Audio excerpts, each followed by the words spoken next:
Can düynümde günüm var deyip durgan, Жүрөгүмдө сүйүм бар, сүйүп турган, Кулагымда сыйкырдуу добушуң бар, Каным менен айланып жүрүп турган. Карегимде сүрөтүп жашайтанын, карайм дагы кайгымды азайтамын. Алда кайдан агылып келип турган, сүйүүсүнүн дилимди тазартамын.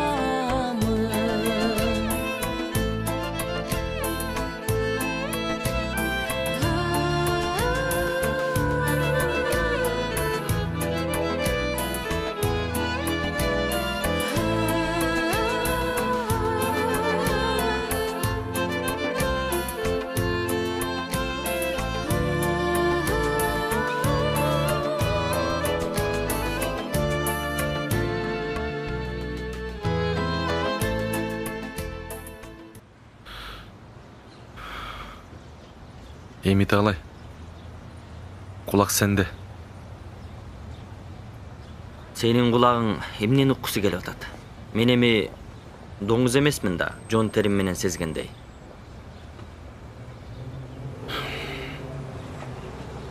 Чычканга кебек алдырбаган. Адам эмнени ойлонуп, эмнени айтайын деп атканын билген.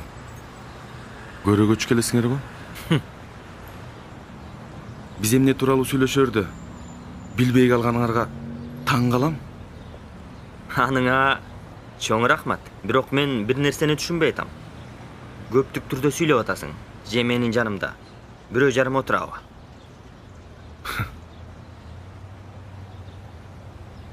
Болуп туранда. Сени чакырганымдын себеби бар. Биринчиден куттуктайм. Кандай жол менен болсо дагы ийгиликке жеттиңер.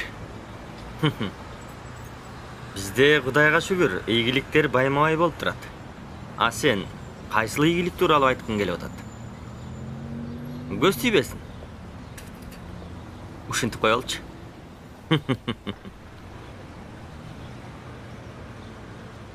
Менин жоктугуман пайдаланып, үй бүлөмдү көчөгө чыгарып коюп, үйүмдү тартып алган ийгилигиңер жөнүндө айтып жатам. Чоң рахмат. Бирок ал үй тууралуу элдин баары куттуктап атат. Сайттар, газета, эки жолу телевидениядан да беришти, радиодон дегендей. Эми бирок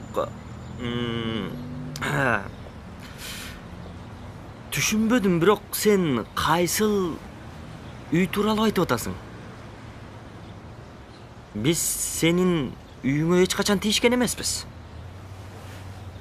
Сен бизге жала жаап атасың. Анын үстүнө биз бир убактарда чогуу иштегенбиз.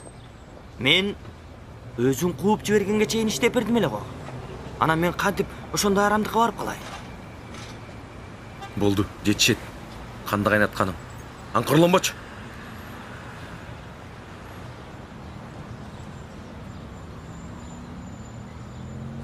Мага эмне кыйкырасың? Бул жер сенин компанияң же үйүң эмес? Абайлап сүйлө. Же мен эмне сенин кол алдыңда иштеген кызматкерменби? Каалаган жерге өзүңөр чакырып алып, анан кыялыңарды көргөзүп. Өзүңөр эркекче сүйлөшүп тактай турган маселе бар деп өзүңөр сурангандан соң анан келип олтурам. Суранганымданбы? Сенден суранып чакыртыппы? Ким айтты сага ошону? Ким айтмак эле? Менеджер жардамчың? Менин шефим. Сиз менен жолуккусу келип атат. Сизге сөзү бар экен, жолугушууга келип коюңузчу деп сурангандан кийин келип отурам мен. Ким? Аманатпы? Башка дагы кимди жумшадың эле? Болуптур. Үй тууралуу айтып берчи. Бирөөнүн таманакы маңдай термени тапкан. Үйүн тартып алган. Мыйзамдуу үйдү кантип будамайлап тартып алганыңар жөнүндө айтып берчи. Ал үй менен сенин кандай тиешең бар? Эмнеге? Кантип? Же ал үй менин үйүм экенин билген жоксуңбу? Биринчиден, биз ал үйдү тартып алган жокпуз. Бардыгы мыйзам ченемдүү болду. А экинчиден, сен адвокатсыңбы? Же ал үйгө тиешең барбы?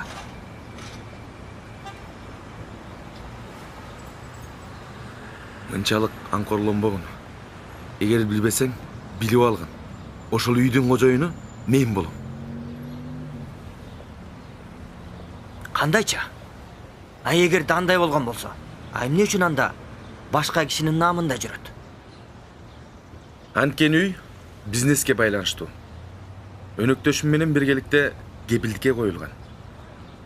Үйдүн наамы так ошол сен көргөн документ өнөктөшүмдүн наамында болчу.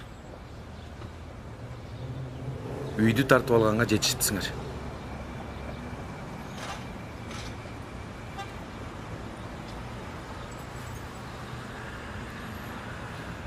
Аныңар менен менин кандай чатагым бар? Балким карыз болгонсуң, же эми ким билет? Айтор үйдү биз мыйзамдуу түрдө алдык.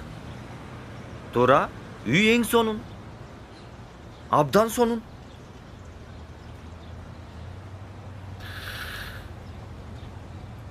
Чындап эле ит экенсиңер. Болуптур. Бул тууралуу дагы сүйлөшөбүз, такташабыз, жолугушабыз.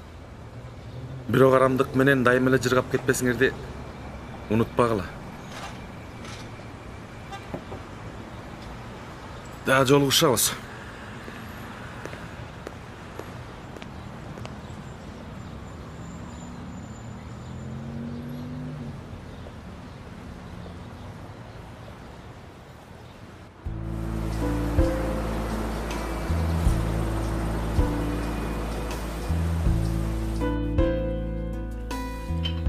Келиңиздер, чайга карагыла. Тамакта даяр болуп калды. Азыр алып келишет. Рахмат. Бу карганда Кудайым жалгыздыкты башка салбасын. Жалгыз жатып өлүп калсам деле киши билбей кала турган. Мурдагыдай биринин үйүнө бири кирбей калган заман болбодубу? Мейли. Бу алям келип санаам тынч. Эми Кудайым качан алам десе коркпой турган болдум. Апа, антип айтпаңызчы. Айтпаңыз. Кудай таалам ден соолук берсин. Балдардын рахатын көрүңүз. Көпкө жашаңыз. Рахмат айланы. Оба кудагый, сиз жакшы үчүн Алия апала болуп турбайбы? Ушулардын рахатын көрүңүз. Рахмат айланы. Бу келинимди эл журт мактап отурат. Тарбиясы жакшы деп. İçimden компоюп отурам. Кагылып кетейин. Алия биздин көз алдыбызда чоңойбодубу? Тарбиясы жакшы. Өзү да зирек жакшы кыз. Кудагый, чайга карасаңыз. Ооба, албатабыз. Ала койгула айланайындар. Мен азыр, Алия. Кудагый, чайга караңыз. Чай ичиңиз.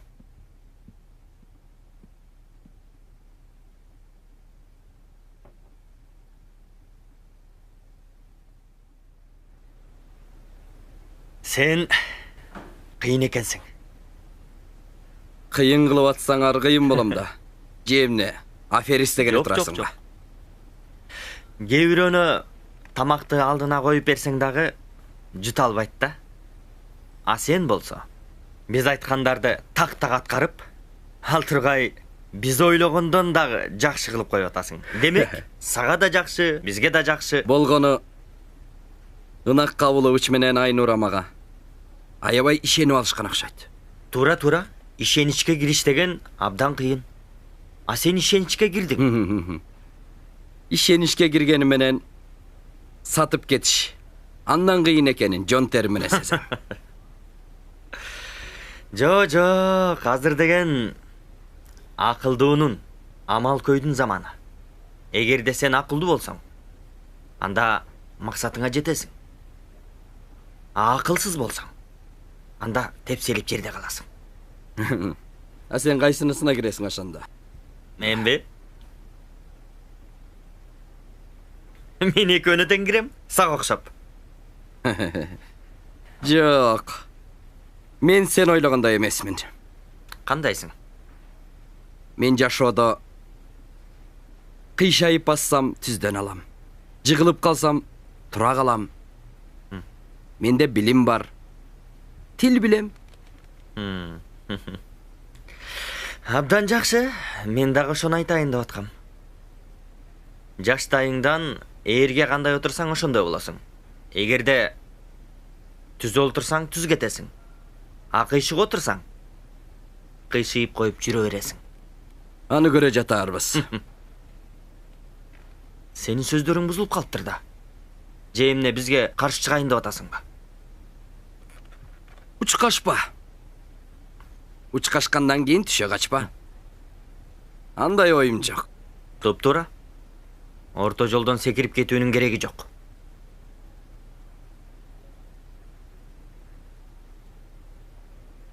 Айнурага.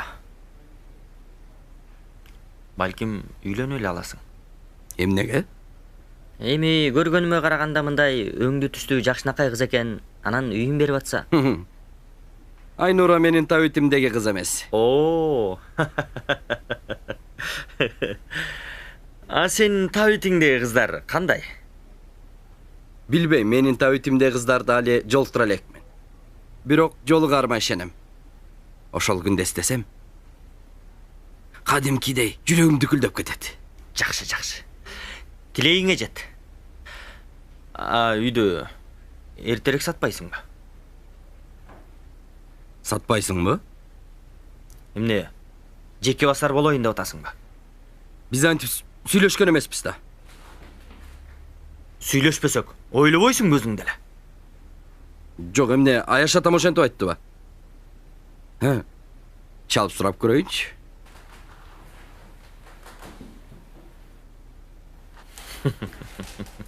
Тамаша. Тамашалап койсо жөн эле. Андан көрөк мен тиги Ынактын иши азыр жүрүшпөй жатат. Ага акча керек болушу мүмкүн. Анан үйдү сатам дейт. Ошондо чыр чатак чыгышы мүмкүн. Ошон үчүн эртерээк сатып жибербейсиңби? Макул, көрөбүз.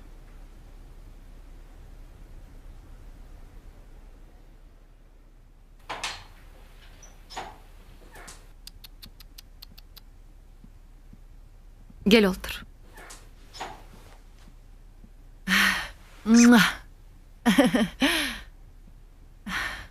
Sezim, bebegіңді oynatçı. Eşikti jap koygulay.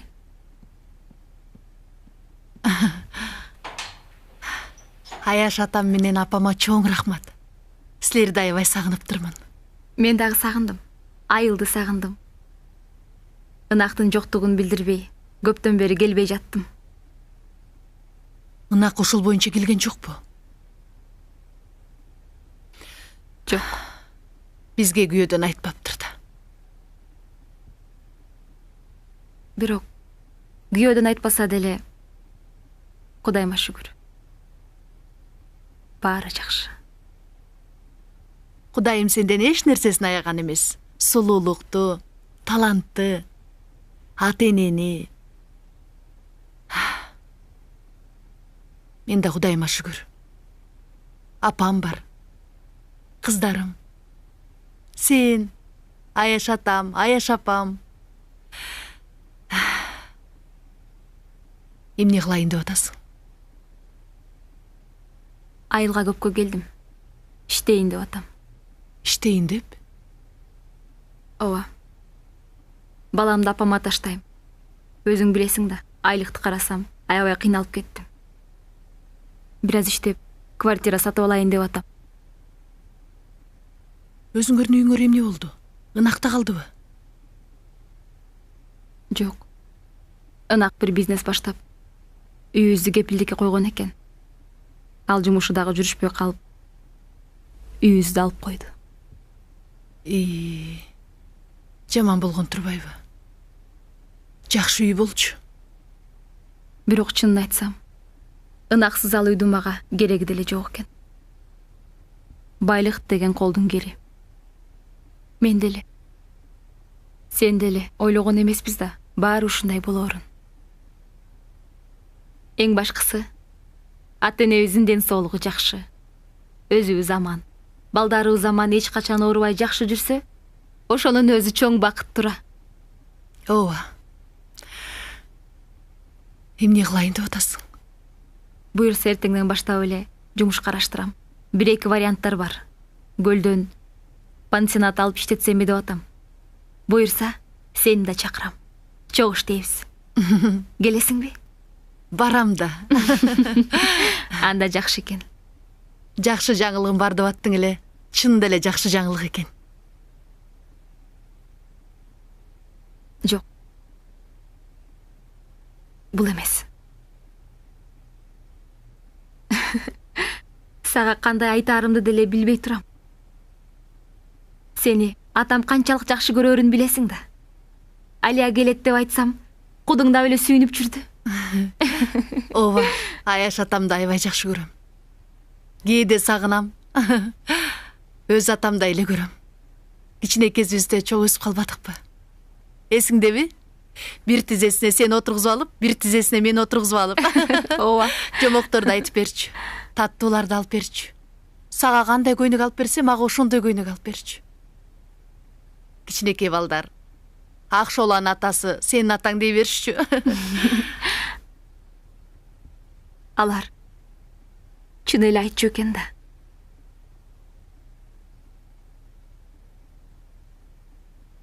Алия,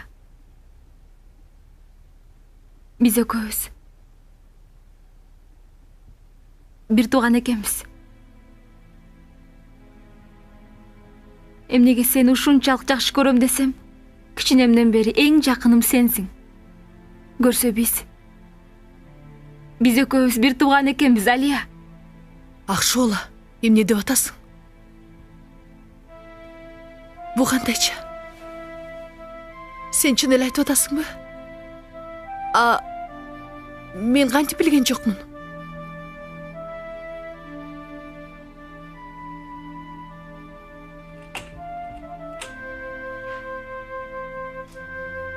Кызым. Ата. Алия. Ата. Ата кебай. Бу кандайча? Geçir meni kağlayın. Beni geçir.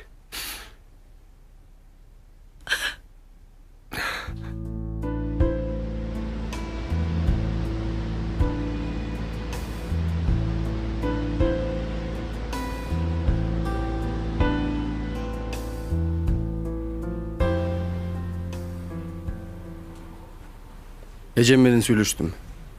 Мен деле апам менен сүйлөшкөм. Жакында шаарга келем дейт. Билем. Окууларың кандай? Жакшы эле. Өзүңүздүн иштериңиз кандай? Жакшы. Тиги кафеге барып атасыңбы? Ооба. Кечкисин барып иштейм. Неге? Кандайча эмнеге? Эжем менен жездем эмне иште деп атабы? Жок, өзүм эле. Андан көрөк сабагыңды эле окусаңчы. Кийин деле иштеп жетишесиң. Аныңыз туура, бирок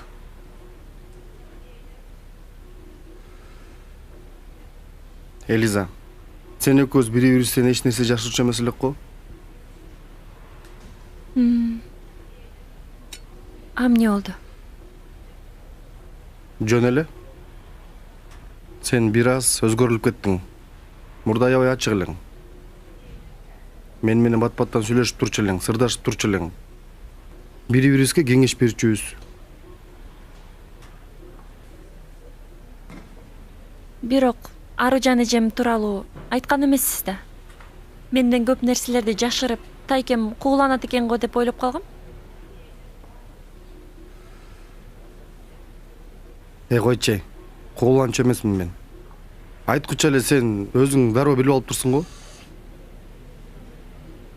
Мына эми айтып атпаймынбы? Мен мурун билип алгандан кийин сыр болбой калган ал. Кызыксыз дагы. Сен кызык эле кызсың. Анда мен деле сага таарынсам болот экен. Сен деле мага айтпай, болгон сырыңдын баарын Аружанга айтып турсуң го. Айтып салдыбы? Аныбы шашпасын. Ой, айткан жок, өзүм эле билип алдым. Экөөңөр сүйлөшүп атканда угуп калгам.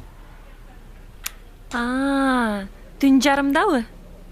А силер эмне, чогуу жашап атасыңарбы? Ой, жок, жинде болбочу. Биз деген чогуу иштейбиз да. Экөөбүз деген түнкү күзөттө чогуу болгонбуз, билесиң да.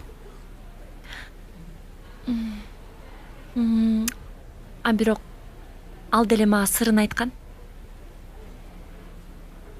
Сизди сүйөт экен аябай. Андан көрө көзүң жөнүндө айтчы. Тиги чынбы?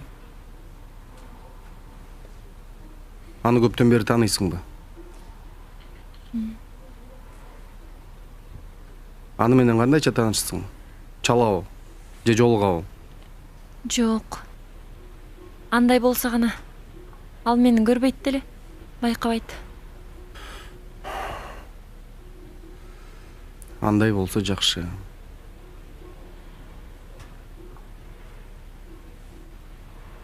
Тарынбачы. Бирок сенин анын үй бүлөсү бар экенин билесиңби? Билем. Эки баласы дагы бар. Билем.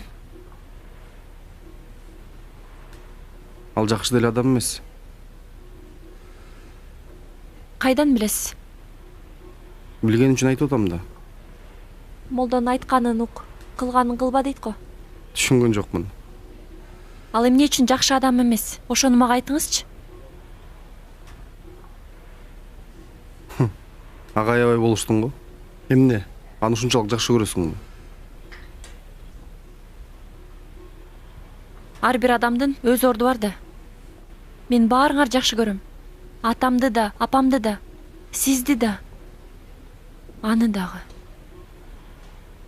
Элиза, мен сенден суранам. Сен жашсың, сулуусуң, жакшынакайсың, акылдуусуң, билимдүүсүң. Сен өзүңө татыктуу, жакшынакай жигитке жолугасың. Андай ырынан чыры көп. Кишиге жолугучу суранам. Интернетти карачы, ал жөнүндө эмнелер гана жазылып жүрөт. Анткени аны элдин баары тааныйт. Ошондуктан ал тууралуу баары билип деле, билбей деле жаза беришет. Адамдар адам ичинде, жан дүйнөсүндө эмне болуп жатканын билбей туруп эле сыртынан тон быча беришет. Чынында ал жакшы адам. Кайдан билесиң сен анын жакшы адам экенин? Билем. Көздөрүнөн, мамилесинен, ишинен.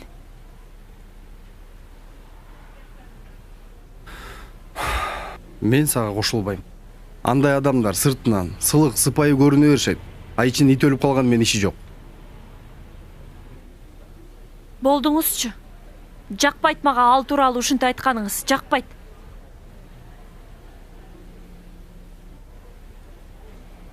Же эмне? Анын аялы Акшоола периштедей аруу бекен. А сен Акшооланы каяктан билесиң?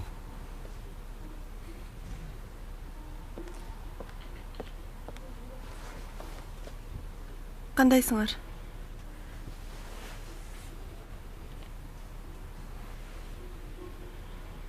Элиза? Элиза? Арнаска мен баарын айтканым үчүн кечирип койчу. Эгерде мен сага эмне болсо ошо болсун деп кайдыгер карасам, эчтеке айтпайт болчумун. Сеники чын, сеники туура демекмин. Айтат го дос күйдүрүп айтат, душман сүйдүрүп айтат деп. Экөөбүз эч качан дос болгон эмеспиз. Дос боло албайбыз дагы. Мен эки жүздүү, чыккынчы адамдар жаман көрөм. Ушакчыларды дагы. Элиза, бул кишиге айнып катуу айтпа. А кичи кишини эмне? Каалагандай алдаса, айтса, сатса да боло береби, э? Сени эч ким саткан жок. Болгондо да биз сени эч качан сатпайбыз. Элиза, эмне болуп атасың? Айткачы, мени эмнеге чакырдыңар эле? Акыл айтайын деп чакырдыңар беле? Же жөн эле мен жашоомо кийлигишип жатасыңарбы? Элиза, сен акылдуу, эстүү кызсың да. Элиза, түшүнсөң? Элиза, сен акылдуу кызсың да. Бирок кээде акылдуу адамдар деле жаңылып калышы мүмкүн. Андайда эң жакын адамдар жардамга келет, анын эмнеси бар экен? Мага эмне жардам бергени келдиңер, айтсаңар? Жардам бергениби? Же тескерисинче ачымды келтиргениби? Жетет, Элиза. Мен сени эстүү кыз деп сени менен сыймыктанам. Бирок бүгүнкү кылганың адамды катуу ойлондурат. Бүгүн? А бүгүн мен анчалык эмне кылмыш кылыптырмын? Эмне кылмыш кылыптырмын?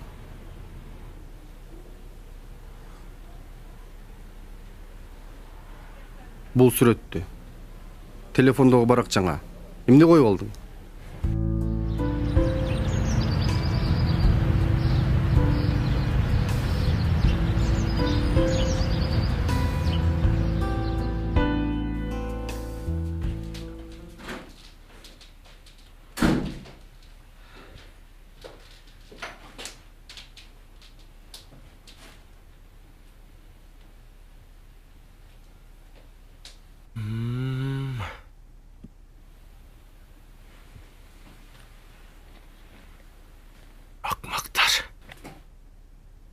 Сен эле эмне? Таптазасыңбы? Же Акшоолаң менен Лилияң сүттөн ак бекен? Сага ишенген мен акмак. Сен адам экен деп жүрсө, сага менин акчам эле керек экен да? Я. Не? Сен жок талаада калат деп ойлодуңбу? Кечиресиз, Ынак Кабылович, сизсиз деле күнүбүз өтөт. Керек болсо биз никеге туруп алганбыз.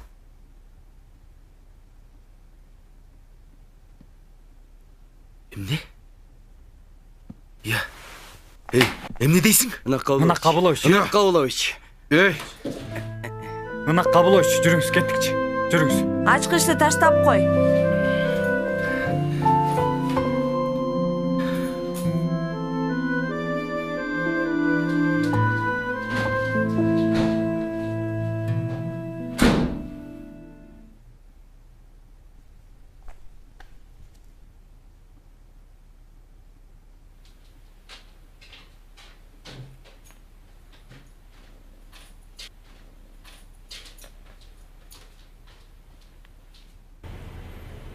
Ошол элеби?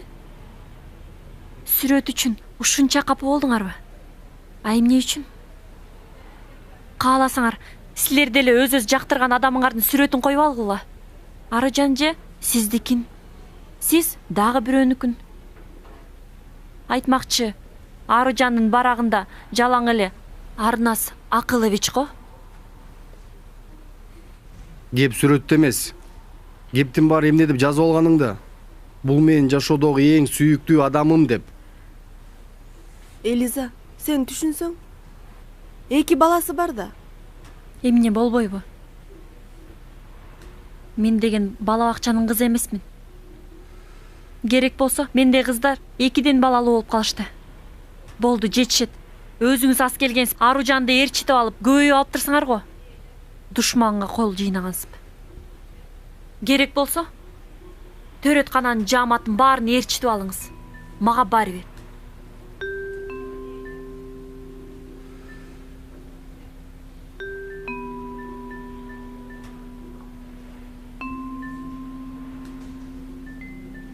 Элиза.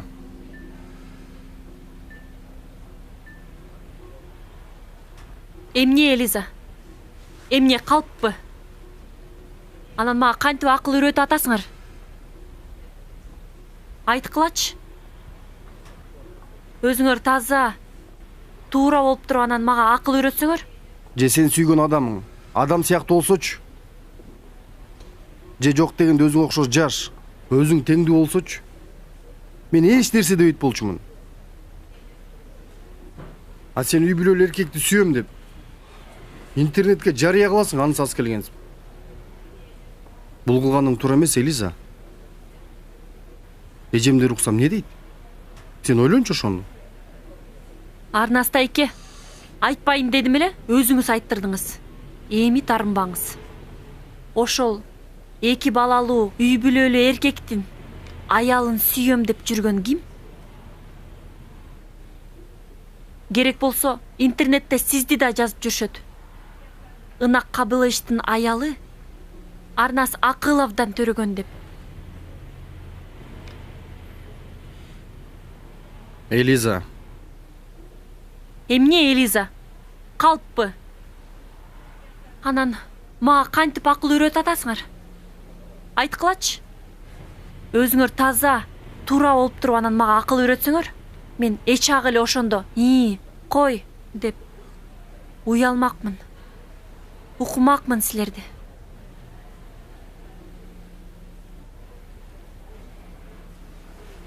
Элиза, отурсаң сүйлөшөлү. Кел отурсаң. Ачууга алдырбачы.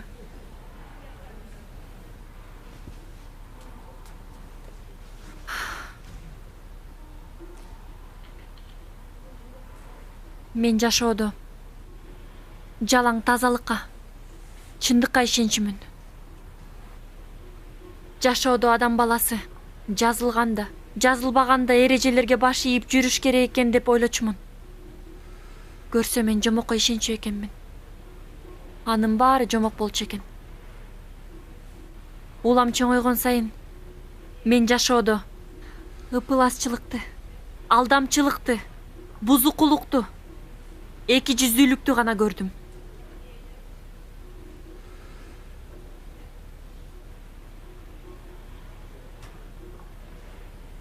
Элиза, баары сен ойлогондой эмес. Анан кандай? Жаңыласың, карындашым. Сен али эч нерсени түшүнө элексиң. Ак менен караны, жалган менен чындыкты айырмалап биле элексиң. Сен адашып атасың, Элиза, түшүнсөң? Анткени сен өзүң айткандай, байоосуң, жашсың. Бул башталыш эле жашоонун. Кыйынчылыктар көп болот. Жалгыз болсоң алардан сынып каласың бат эле. Жеңилип калышың мүмкүн, өкүнүп калышың мүмкүн. Ошондуктан дайыма жакын адамдарды угуш керек. Аларга ишениш керек. Ата-эне бир тууган сага эч качан жамандык каалабайт, түшүнсөң? Мен бала эмесмин. Ооба, сен жаш эмессиң. Кээде чоң кишилер деле жаңылат. Мисалы ошол сени эле жакшы көргөн ынак. А сизчи? Эмне? Ошол адамдардын катарына кирбейсизби? Бармын. Бирок мен алардан алда канча алыстамын. Мен аларга залакам тийбейт. Тескерисинче мен алардын кайра бирге болушун каалайм. Анткени Акшолонун сүйүүсү, ынак болгон сезими таза экенин билем да мен.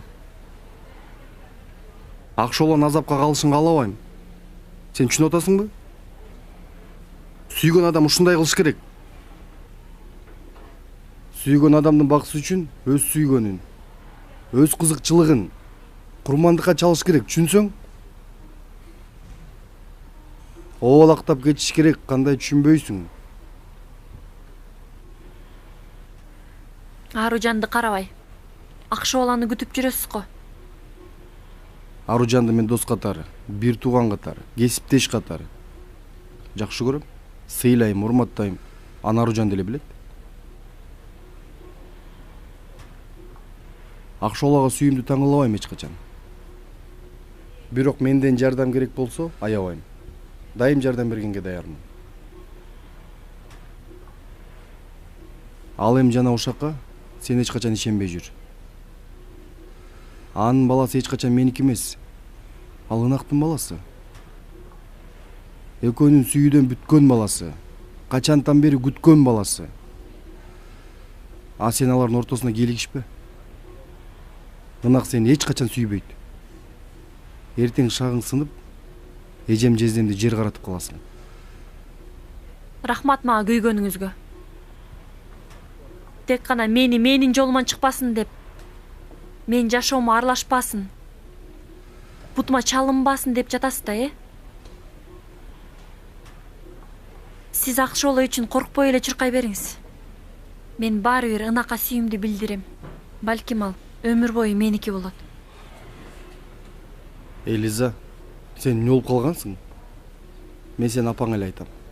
Мындан кийин кафеде да иштебейсиң. Андай болсо, мен сиз менен эч качан жүз көрүшпөйм. Мен үчүн сиздей тууганым анда жок.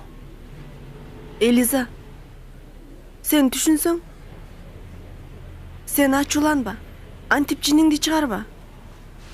Сен жашсың, акылдуусуң. Биз сенин келечегиңди ойлоп атабыз.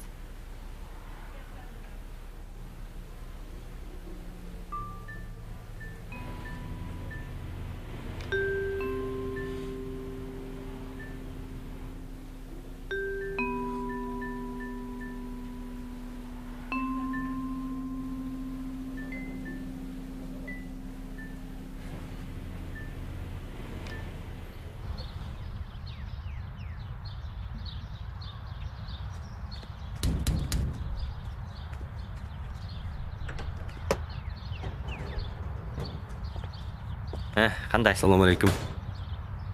Kechirsiz. Шеф үйдө? Жүрүп, ооба.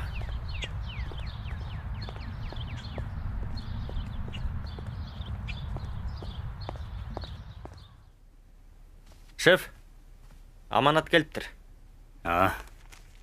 Келсин. Assalomu alaykum Аяш ата. Ва алейкум ассалам. Жакшысызбы? Кел отур. Чакырган экенсиз, келип калдым. Ооба, чакыргам. Бул телефондон кооптуу болгондуктан мындай көзмө-көз көрүшүп сүйлөшөйүн деп эле. Мен сага аябай ыраазымын. Ошол ыраазычылык белегим бар эле. Ошону берип коеюн деп эле чакыргам. Рахмат Аяш ата, рахмат. Мен сизге соңку жаңылыктарды поштоңузга жөнөттүм эле, алдыңызбы?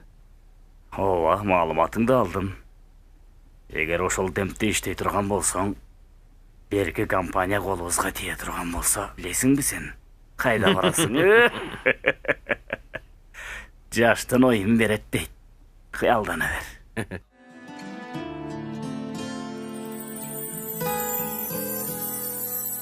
Acar arman жазы жамгыр жады, жар